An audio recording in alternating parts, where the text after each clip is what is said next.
முக்காத்து போயிடாது ரோட்டுங்களில்.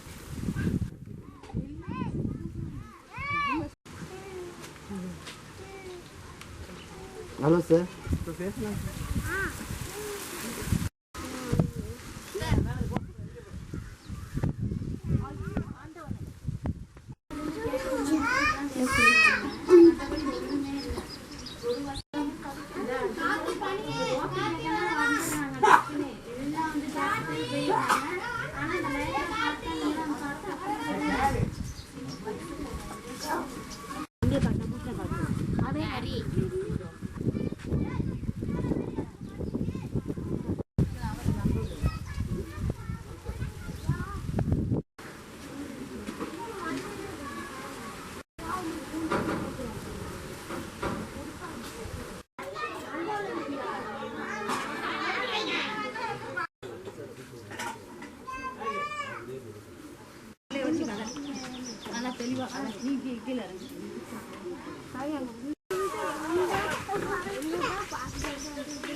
சட்டி எடுத்து அடுப்புல வைப்பா.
வச்சுட்டு இந்த சின்ன காம்பவுண்டில் தான் இருக்கோம். அதுவும் ரோஜான இடத்துல தான் இருக்கிறோம். தண்ணி வசதி, டாய்லெட் வசதி ஒன்றுமே எங்களுக்கு இல்லைங்க.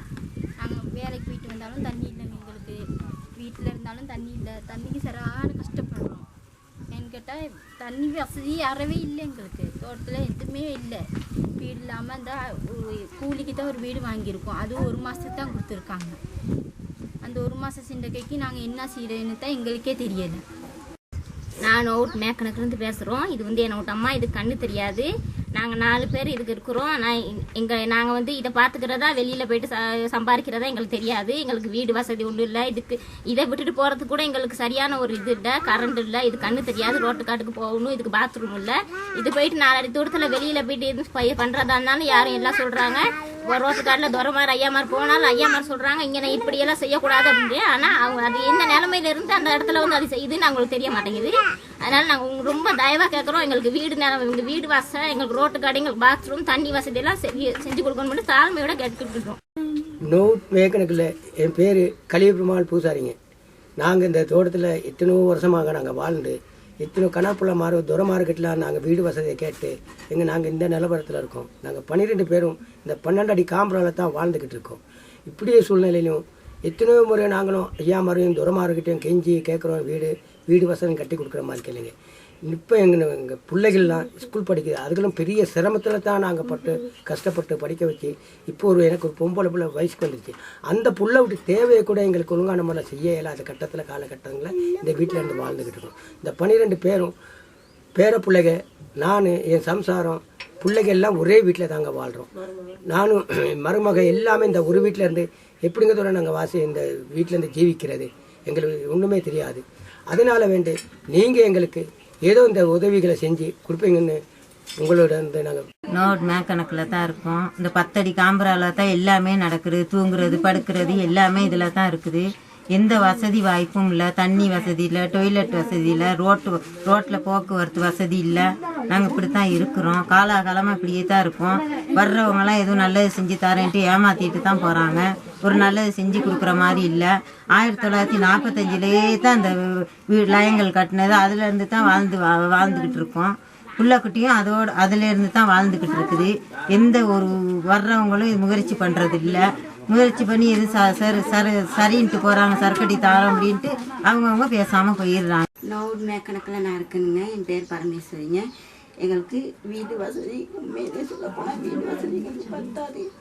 நாங்கள் இருக்கிறோம், எங்கள் மாமி வீட்டில் நாங்கள் இருக்கிறோம். அவங்களும் இப்போ வீடு எங்களுக்கு வீடு இல்லைன்னு அவங்க வீட்டில் எங்கள் மாமா அண்ணி வீட்டோடு இருக்கிறாங்க. இப்போ இந்த வீட்டில் எங்கெல்லாம் வீட்டை விட்டு போக சொல்கிறாங்க. எங்களுக்கு வீடுனால தானே நாங்கள் வீட்டில் என் பிள்ளை வீட்டில் இருக்கோம் அப்படின்னு எங்ககிட்ட சண்டை போடுறாங்க. இதெல்லாம் எங்களுக்கு வெளியில் சொல்ல இருந்தீங்க. அதனால் எங்கள் மாலை கூட கட்டுறதுக்கு எங்களுக்கு வசதி இல்லாமல் இந்த பட்டி கட்டிக்கிட்டு இருக்காங்க. அதுக்கு இந்த மழை வந்துருச்சு, எப்படி கட்ட போகிறதுனே. இந்த தண்ணியை பாருங்கள். இந்த தண்ணி வந்து இந்த 3 லைட் ஆளும் குடிக்கிற மாதிரி இருந்தால் நாங்கள் வந்து காலையில் 6 மணிக்கு வர்றதா இருந்தால் அடுத்த நாள் 6 மணி மட்டும் இதில் நின்றே ஆகணும். ஏன்னா எங்களுக்கு தண்ணி தேவைனால இங்கே நின்று ஆகணும். அதில் எத்தனையோ பேச்சு எத்தனையோ அடி வாங்கிட்டு இந்த கொஞ்சம் தண்ணிக்காக பேசும்.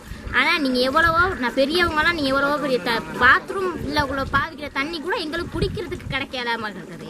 நாங்கள் அந்த பிள்ளைகளை ஸ்கூல் கன்ஃபார்மாக இருந்தாலும் அதுகளுக்கு உடுப்பு துவைக்கணுமா இருந்தாலும் இந்த திங்கக்கிழமை துவைச்சோம்னா உடுப்பு அடுத்த வெள்ளிக்கிழமை தான் துவைக்கிறதுக்கு எங்களுக்கு நிலைமை. ஏன்னா எங்களுக்கு தண்ணி வசதி இல்லாதனால நாங்கள் சாப்பாடு கூட எங்களை சரி கடைங்களில் பிச்சை எடுத்து சாப்பிடுவோம். நாங்கள் தண்ணிக்கு நாங்கள் எங்கே போய் தண்ணிக்கு பிச்சை எடுக்கிறது, தண்ணியில் ஒரு அசிங்கம் தண்ணி ஓடினாலும் அதை அள்ளி குடிக்கிற நிலைமை எங்களுக்கு.